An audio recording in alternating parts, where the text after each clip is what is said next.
د یو انسان لپاره د تربیت متعلق دا ضروری ده چې د خپل ځان اصلاح هم وکړي او د خپل اولاد د خپل ښځې او د خپل اهل او عیال د ده چې څومره ماتحت دي د دغو ټولو اصلاح دي وکړي.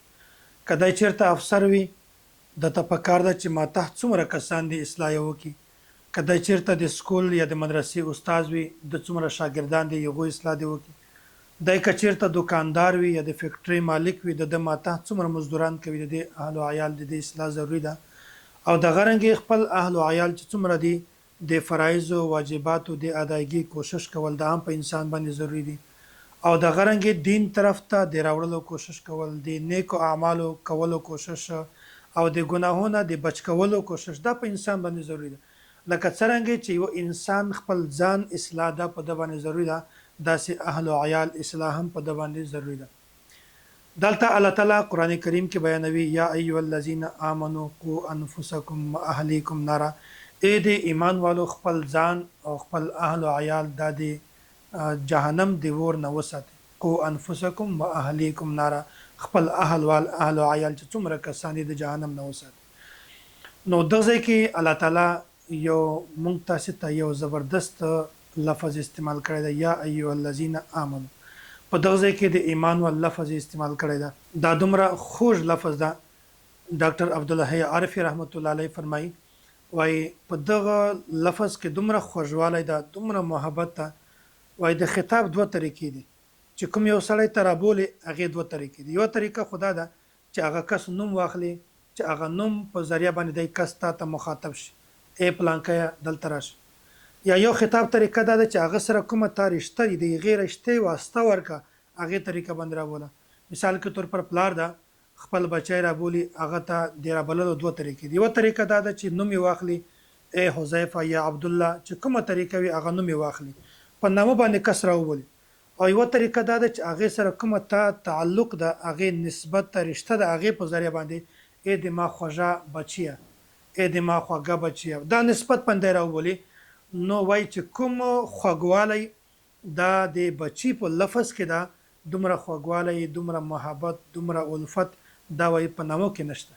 نو الله تعالی مونږ تاسې ته دلته چې کوم خطاب کړی ده یا ایها الذین آمنو ای د ایمان والو په دې کې چې کوم محبت ده په دې کې چې کوم پیار ده لکه څرنګه چې پلار خپل بچی رابولي ای د ما خوږه بچه ای د ما بچه ای د ما خوږه بچه په دې کې څومره محبت یو ماشوم محسوسوي داسې په نامه کې کله هم نه محسوسوي.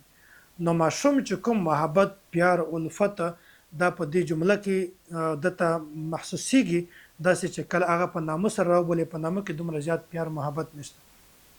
دغه رنګې حضرت مولانا شبیر احمد عثماني رحمت الله علیه دا یوه خبره بیانوي وایي دا لفظ د بچي و لفظ دا وایي ما ته ډېر سخت محبوب ده.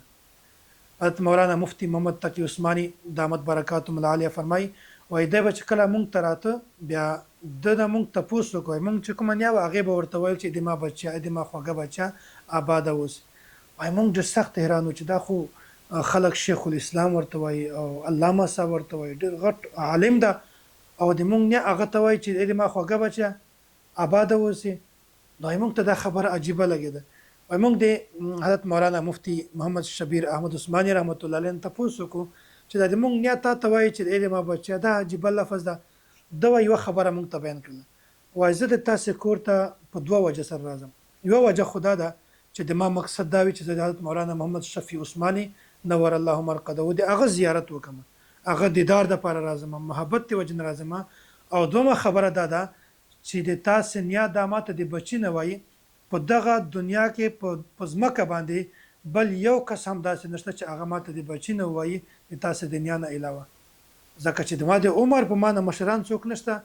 وایي هغه د بچي ول لفظ چې کومه ده په دې کې چې ماته کوم پیار محبت الفت محسوسیږي وایي ماته په علامه او په شیخ الاسلام لفظ کې دومره نه محسوسیږي. نو دا دومره عجیبه لفظ ده الله تعالی د محبت لپاره استعمال کړی یا ایها الذین آمنوا قوا انفسکم واهلیکم نارا. ای د ایمان والو خپل ځان بچ کړئ د جهنم د اور نه او خپل اهل او عیال د جهنم د اور نه بچ کړئ.